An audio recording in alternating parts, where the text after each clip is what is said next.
여러분 안녕하십니까? 광주 MBC 뉴스투데이입니다. 먼저 오늘의 주요 뉴스입니다. 안철수 의원이 이번 주 광주를 방문합니다. 안철수 의원 방문을 계기로 민주당의 탈당 바람은 더욱 거세질 것으로 보입니다.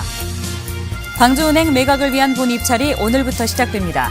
이달 말 우선 협상 대상자가 결정될 것으로 보이는데 신한금융지주가 유력 후보로 거론되고 있습니다. 영암군이 옛 도심 재개발 사업을 성공적으로 추진해 눈길을 끌고 있습니다. 소도읍 육성 사업이 주요했다는 평가를 받고 있습니다. 다음 달 말일인 설을 앞두고 대형 마트와 백화점 등 유통업체들이 오늘부터 설 선물 사전 예약 판매에 들어갑니다. 안철수 의원의 신당 창당 준비기구인 새정치추진위원회가 이번 주 광주에서 설명회를 엽니다. 광주 전남의 높은 지지 때문에 특별히 관심을 받고 있습니다. 윤군수 기자입니다. 안철수 의원이 오는 26일 광주에 옵니다. 5.18 때 방문 이후 7달 만입니다. 이번엔 새정치추진위원회 공동위원장들과 함께 방문합니다. 새정치추진위원회가 출범할 당시 예고했던 것처럼 지역의 의견을 듣고 인재를 영입하기 위해서입니다. 그 자리에서 많은 말씀도 듣고 저희 생각도 말씀을 드리고 또 뜻을 같이 할 많은 분들과 함께 하겠습니다. 대전과 부산에 이은 순회 방문 일정이지만 광주 설명회는 의미가 남다릅니다. 무엇보다 광주 전남의 지지세가 가장 높다는 점에서 할 말도 들을 말도 많을 걸로 보입니다. 어쨌거나 광주 전남이 움직이지 않고 대한민국이 변할 수는 없는 것이다. 그래서 광주 전남의 이야기를 겸손하게 들으러 오신다. 이번에는 그런 생각입니다. 이전의 설명회는 소규모 간담회 형식이었지만 광주에서는 시민들의 참여 폭을 넓힐 계획입니다. 안철수 의원의 방문을 계기로 민주당의 탈당 바람은 더욱 거세질 걸로 보입니다. 이미 광주 지역 시의원과 구의원들이 안 의원 방문 날에 맞춰서 탈당을 예고해놓고 있습니다. 독자 세력화에 나선 안철수 의원이 신당 창당 준비를 구체화하면서 지역 정치권의 분화 속도도 빨라지고 있습니다. MBC 뉴스 윤군수입니다. 철도노조 파업이 2주째를 넘어서고 있는 가운데 오늘부터 광주 전남 KTX 열차 10편이 추가로 운행 중단됩니다. 코레일은 광주와 목포에서 서울로 가는 호남선 KTX 열차 8편을 추가로 운행 중단하기로 했습니다. 또 여수와 서울로 가는 전라선 KTX 열차 2편도 추가로 운행 중단하기로 해 모두 18편의 KTX 열차가 운행 중단될 예정입니다. 이로써 광주 전남 KTX 열차 60편 중 42편만 운행되면서 70%의 운행률을 보이겠습니다. 화물열차도 광주 전남 59편 가운데 40편이 운행 중단돼 물류 차질이 가중되고 있습니다. 12월입니다. 직장인들에게는 연말정산이 가장 먼저 생각날 텐데요. 달라진 세법을 참고로 낸 세금을 돌려받을 수 있는 요령을 황성철 기자가 정리했습니다. 정부가 신용카드의 혜택은 줄이고 직불카드인 체크카드 사용의 혜택은 늘렸습니다. 당장 올해 적용되는 소득공제율은 신용카드 15%, 직불카드 30%입니다. 연봉이 5천만 원인 회사원이라면 연소득의 25%인 1,250만 원을 넘게 지출해야 소득공제가 가능합니다. 체크카드는 일시불 결제용으로, 신용카드는 할부 결제용으로 나누어 사용하는 것이 좋습니다. 신용카드는 15%, 체크카드는 30%의 공제율로서 최대 300만 원까지 소득공제가 가능합니다. 무주택 세대주라면 주택 청약저축에 가입해 연간 48만 원까지 소득공제를 받을 수 있습니다. 연금저축에 가입하면 연 400만 원까지 소득공제가 됩니다. 연금저축은 연간 납입금액의 100%까지로 최대 400만 원까지 소득공제가 가능합니다. 부모님이 60세 이상이고 연간 소득이 100만 원 이하라면 150만 원의 기본 공제를 받을 수 있습니다.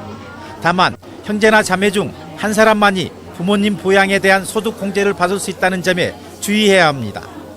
다자녀 가구와 6세 이하 자녀의 양육비도 세액 공제가 적용되고 할머니와 할아버지도 부양 가족이 될 수 있습니다.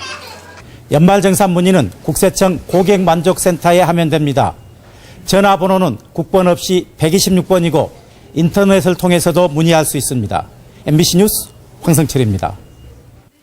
광주은행 매각을 위한 본 입찰이 오늘부터 본격적으로 시작됩니다.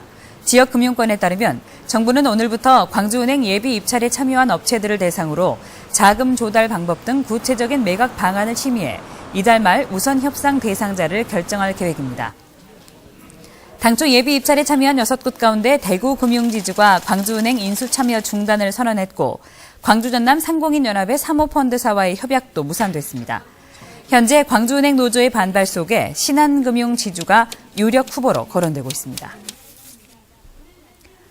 이 지역 백화점의 설 선물 세트 예약 판매가 시작됐습니다. 광주 신세계는 오늘부터 내년 1월 16일까지 25일간 설 선물 세트 예약 할인전을 엽니다. 한우 선물 세트와 굴비, 홍삼, 비타민 등을 5%에서 최고 50%까지 할인 판매합니다. 지난 13일부터 설 선물 사전 예약 판매를 하고 있는 롯데백화점은 각종 선물 세트를 10에서 20% 싸게 팔고 있습니다. 옛 도심의 침체와 공동화 현상이 지역마다 큰 골칫거리로 떠올랐는데요. 한 자치단체가 어려움 속에서도 재개발 사업을 성공적으로 추진해서 눈길을 끌고 있습니다. 문현철 기자가 취재했습니다. 곧 쓰러질 것 같은 낡은 집들이 닥지닥지 붙어있고 골목길은 사람 한 명이 겨우 지날 수 있을 정도로 비좁습니다. 15년 전 영암읍 시가지 한가운데 자리했던 동무지구 달동네 모습입니다. 낙후의 대명사였던 영암읍 달동네가 새로운 도심 공간으로 탈바꿈했습니다. 20년 전부터 수차례 시도가 무산됐던 재개발 사업이 소도읍 육성 사업으로 물꼬를 텄습니다. 국비 70억 원을 포함해 170억 원이 투자돼 상업용지와 주택 등 택지가 만들어지고 도로도 새로 뚫렸습니다. 공사 중에 발견된 조선시대 성터는 문화재청과 협의해 도심 속 공원으로 조성할 계획입니다. 전체 개발 면적이 4만 5천여 제곱미터, 축구장 6개 크기에 달합니다. 사업 착수 6년 만에 준공돼 현재 택지 분양이 이루어지고 있습니다. 화재 시 소방차 진입이 불가하는 등 지역경제 역행을 하고 있어서 도심의 기능을 강화하는 차원에서 도시경관 차원을 또 이루고 그런 차원에서 종합적인 개발 계획을 수립하게 된 취지가 되겠습니다. 자치단체마다 안고 있는 원도시 문제는 인구 공동화 현상으로 빈민촌으로 전락하는 데 있습니다. 그러나 재개발을 하려 해도 사업비와 보상, 이주 문제 등 장애물에 부딪히기 일쑤입니다. 영암군도 수차례 실패 끝에 소도읍 육성 사업으로 달동네 정비와 지역경제 활성화란 두 마리 토끼를 한꺼번에 잡았습니다.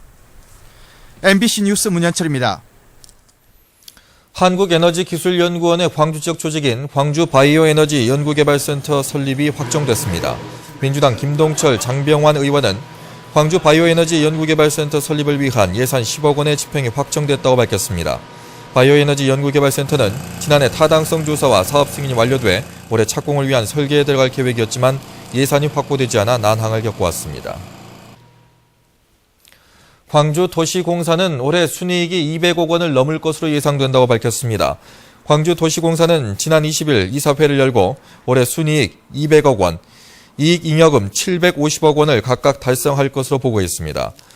광주도시공사는 택지개발과 주택건설을 비롯한 도시개발 사업과 빛고울 골프장과 영락공원 등을 운영하는 지방공기업입니다. 광주문화재단은 해외 출장 중에 술을 마셨다는 의혹을 받은 광주문화재단 A팀장과 B차장을 대기 발령 조치했습니다.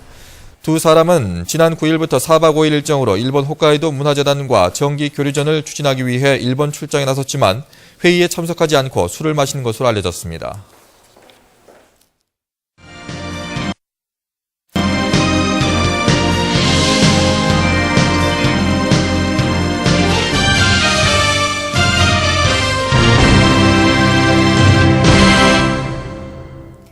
조선시대 정유재란 당시 최후의 격전지였던 순천 외성의 역사적 가치가 높아지면서 외성을 새롭게 조명하는 작업이 활발합니다. 순천시도 기념물로 격화됐던 순천 외성의 체계적인 관리를 위해서 국가사적지 승격 절차에 들어가 있습니다. 김종태 기자입니다. 외부 길이만 2,500m가 넘고 촘촘히 쌓은 돌로 완고하게 만들어진 순천 외성. 지난 1597년 조선조 정유재란 당시 왜군이 조선과 명나라 연합군에 대응하기 위한 최후 방어지로 3개월간 쌓은 성입니다.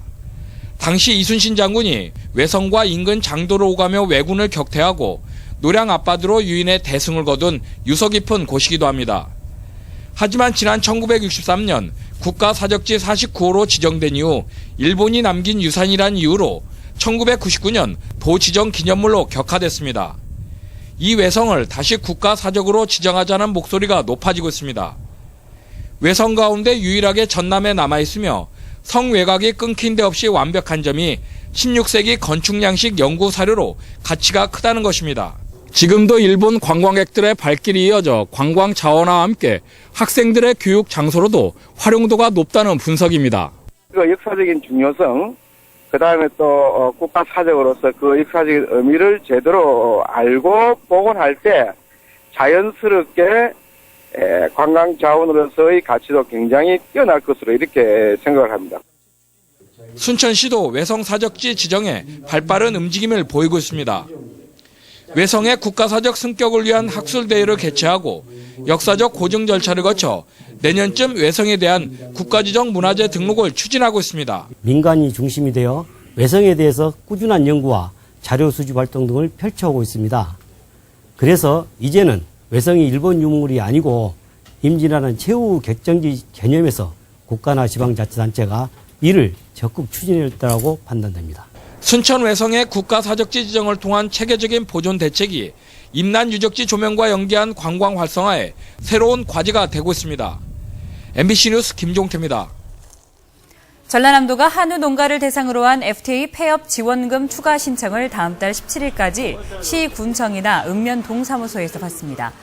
이번 추가 신청 대상은 축산업 등록 농가 가운데 한미 FTA 발효일 이전인 2012년 3월 15일부터 한우를 생산한 농가입니다.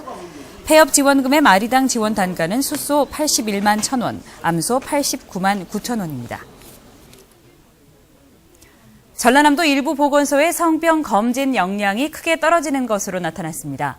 전라남도 보건환경연구원은 도내 19개 시군 보건소를 대상으로 매독 혈청 분석 능력 등을 평가한 결과 보건소 16곳은 우수 판정을 받았지만 나머지 3곳은 기준 미달로 불합격 판정을 받았다고 밝혔습니다.